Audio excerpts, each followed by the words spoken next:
આપણે મિત્રો આજે બનાવીએ છીએ દમ આલુ. તો આપણે 8-10 નંગ બાફી લીધા છે નાના બટેટા. પછી એની અંદર 8-10 કાજુ અને 5-7 સૂકી મિરચી એને આપણે 10 મિનિટ ગરમ પાણીમાં પલાળી રાખવાની છે.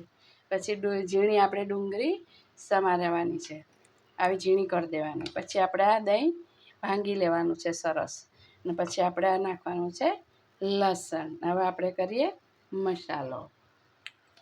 આપણે જે બટેટા કરવાના છે ને દમ આલુ, એને આપણે બ્રાઉન કરીને આપણે તળી લીધા છે. અને આપણે જે આ કાજુ ને જે હતા ને સૂકા મરચાં, એની પેસ્ટ બનાવી દીધી છે, બરાબર. તો આજે આપણે દહીં આપણે ભાંગી લીધું છે સરસ. તો હવે એની અંદર આપણે કરીશું મસાલો. તો આપણે મસાલામાં શું નાખવાનું છે? ધાણા પાવડર, બરાબર.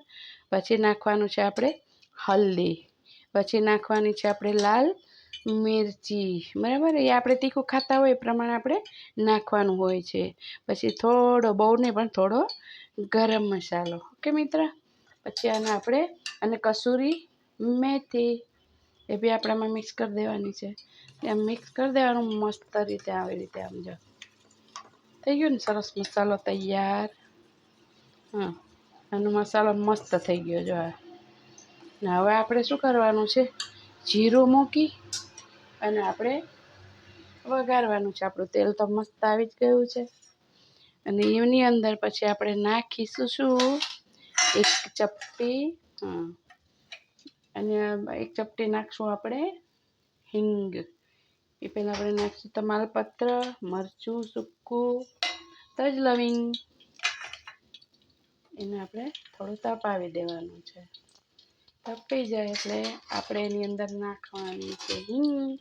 જે મસાલો આપણે તૈયાર કર્યો છે એ મસાલો આપણે નાખવાનો છે, બરાબર. હવે નાખીશું આપણે ઝીણી સમારેલી ડુંગળી. એક ડુંગળી લીધી છે આપણે. પછી આપણે લીધી 6 થી 7 આપણે લસણની કળી. એ આપણે અંદર શેકી નાખવાની છે, બરાબર મિત્ર. જો આવી રીતે આના મસ્ત રીતે હલાવી નાખવાનું. ગેસ કરી દેવાનો ધીમો. અને હવે નાખવાનું છે આપણો મસાલો. આ સેજ આપણે ક્રમ જેવું છે શેકાઈ જાય ને એટલે આપણે આના જે આપણે પેસ્ટ બનાવી છે ને કાજુની અને મરચાંની, એ પેસ્ટ નાખવાની છે એની અંદર. સેજ આપણે પાણી હલાવીને આપણે અંદર નાખી દેવાનું, એટલે આપણો મસાલો વેસ્ટ ન જાય, ઓકે મિત્ર. આ છે આપણે દમ આલુ. અને હવે આપણે આ સેજ ઉકળે ને જરાક એટલે આપણે શું કરવાનું છે? આપણે જે આ મસાલો બનાવ્યો છે ભાંગેલા દહીંનો, એ નાખવાનો છે. ચાલો હવે આપણે એ મસાલો નાખીશું. જો થઈ ગયું ને મસ્ત મિત્ર, એકદમ. થોડુંક ઢોરાઈ જાય એટલે પછી આવું થાય. અને સેજ આમ આપણે ઉકળે ને જરાક જ એટલે પછી આપણે નાખવાના છે તળેલા આલુ. આપણે આવી રીતે થોડું 5 મિનિટ હલાવવાનું છે. હવે આપણે સરસ ઉકળી ગયું ને મિત્ર. હવે આપણે સ્વાદ અનુસાર નમક નાખવાનું છે. હવે નમક પણ અંદર ઓગળી ગયું. અને હવે આપણે જે આલુ આપણે તળ્યા છે ને તેલમાં, અને હવે ઝીણા મસ્ત લેવાના, એ અંદર આપણે નાખી દેવાના.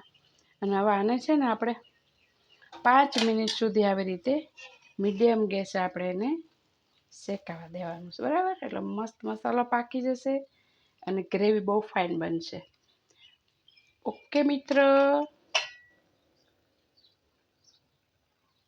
મિત્ર આપણા દમ આલુ બની ગયા છે, ખૂબ સરસ બન્યા છે. જો તમે બનાવજો આ રીતે. બધાની રીત અલગ અલગ હોય છે, અને તમને પણ ગમે તો આ રીત અપનાવજો, બનાવજો.